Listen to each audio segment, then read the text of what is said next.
ಅಮಾತ್ಯರೇ, ಸಭಾಸದರೇ, ಜನಕ ವಂಶದ ದೊರೆಗಳು ಪರಾಕ್ರಮವನ್ನು ಪ್ರದರ್ಶಿಸುವುದಕ್ಕೆ ಆಗಲಿ, ರಾಜ್ಯ ದಾಹದಿಂದಾಗಲಿ ಅನ್ಯ ರಾಜ್ಯಗಳನ್ನು ಆಕ್ರಮಿಸುವ ಭಾವನೆ ಹೊಂದಿದ್ದವರು ಶಾಂತಿ ಸಹನೆಗೆ ಪ್ರಾಮುಖ್ಯತೆ ಕೊಟ್ಟರು.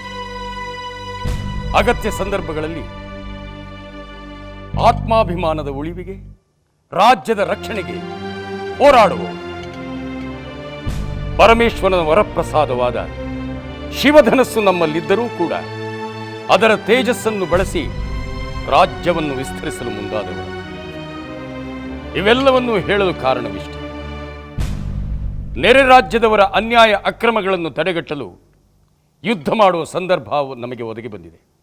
ಅದಕ್ಕೆ ನಾವೆಲ್ಲರೂ ಸಿದ್ಧರಾಗಬೇಕಾಗಿದೆ.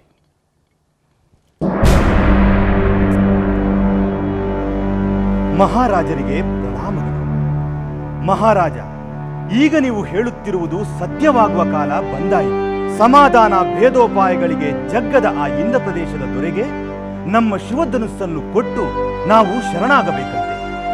ಅವನ ರಾಜ್ಯದ ಜನರನ್ನು ಅವನು ಏನು ಬೇಕಾದರೂ ಮಾಡುತ್ತಾನಂತೆ. ದಂಡ ನೀತಿಯೊಂದೇ ಅವನಿಂದ ರಾಜ್ಯದ ಜನರನ್ನು ರಕ್ಷಿಸಲು ಉಳಿದಿರುವ ಮಾರ್ಗ. ಸೋದರ ಕುಶಧ್ವಜ, ನಾವು ಹೇಳಿದ ರಾಜನೀತಿಯ ಮಾತುಗಳು ಆ ಇಂದ್ರ ದೇಶದ ದೊರೆಗೆ ರುಚಿಸಲಿಲ್ಲವೇ? ಇಲ್ಲ ಮಹಾರಾಜ, ಇಲ್ಲ. ಅವನು ಶಿವಧನುಸ್ಸನ್ನು ಕಸಿಯುವ ದುರಾಸೆ ಹೊಂದಿದ್ದಾನೆ. ಅವನು ಮದಾಂಧನಾಗಿದ್ದಾನೆ. ಅವನ ರಾಜ್ಯದಲ್ಲಿ ಅವನು ಏನು ಬೇಕಾದರೂ ಮಾಡಬಹುದಂತೆ.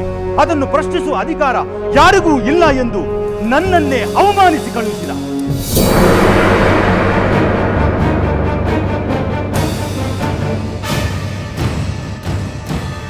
ಅರಸನಾದ ಮಾತ್ರಕ್ಕೆ ಭಕ್ತಿಯಿಂದ ನಾವು ಪಡೆದ ವಸ್ತುವನ್ನು ಶಕ್ತಿಯಿಂದ ಪಡೆಯುವ ಆಸೆ ಹೊಂದಿರುವ ಅವನಿಗೆ ತಕ್ಕ ಪಾಠ ಕಲಿಸಲೇಬೇಕು. ಅನ್ಯಾಯದಿಂದ ಅಮಾಯಕರ ಮಾರಣ ಹೋಮವಾಗುವುದನ್ನು ತಡೆಗಟ್ಟಬೇಕು. ಅದು ಪ್ರತಿಯೊಬ್ಬರ ಕರ್ತವ್ಯ. ಅದೇ ನಮ್ಮ ಧರ್ಮ. ಶಾಂತಿ ಸ್ಥಾಪನೆಗಾಗಿ ಯುದ್ಧ ಪ್ರಾರಂಭವಾಗಲಿ, ರಣಕಹಳೆ ಮೊಳಗಲಿ.